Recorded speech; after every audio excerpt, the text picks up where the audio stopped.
Hey guys, kung naghanap ka ng tablet pang multitasking, bakit itong si Blackview Mega 1 na ang hinahanap mo?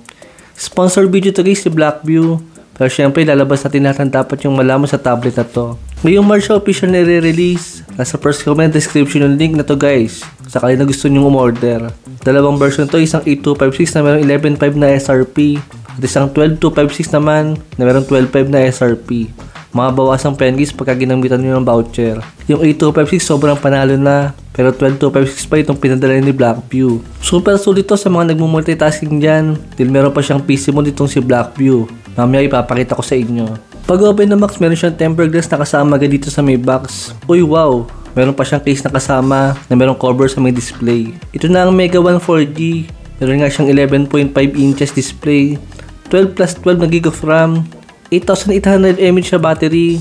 50 megapixel na main camera. Saka 13 megapixel na front selfie camera. Tanggalin muna natin sa case itong tablet.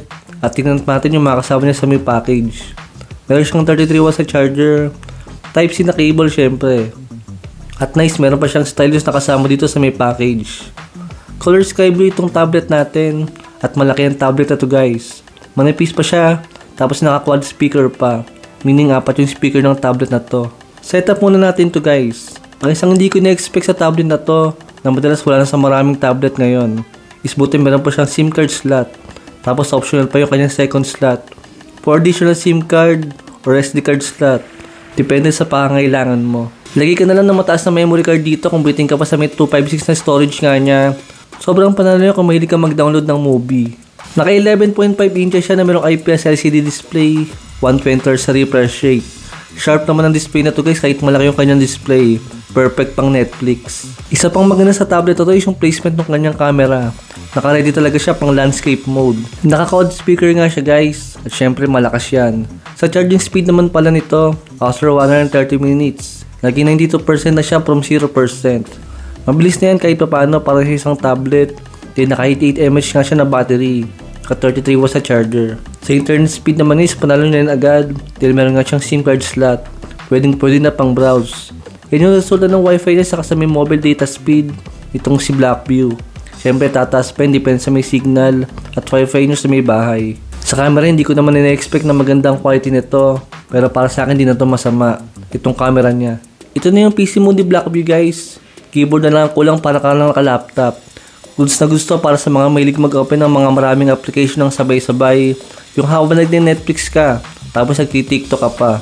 Multitasking ang kala mo naman na maiintindihan mo yung pinapanood mo habang nagsaswipe sa may TikTok. Need lang nito ng konting improvement para mas maging madali siyang gamitin habang naka-PC mode nga tayo.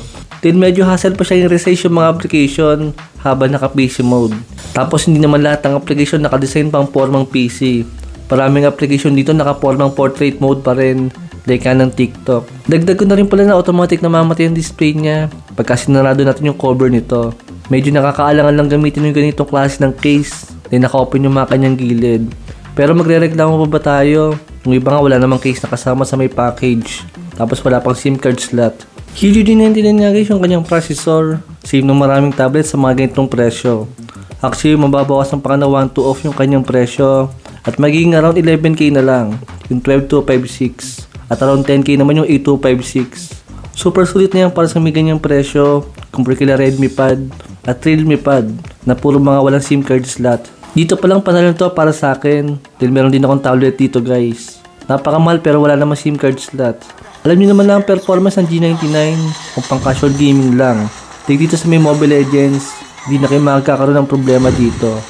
Kaya kung naghanap kayo ng tablet for everything, itong si Blackview Mega 1 lang super pinakasulit na mabibili nyo ngayon compare sa ibang tablet ngayon sa mga ganitong presyo. Thanks for watching!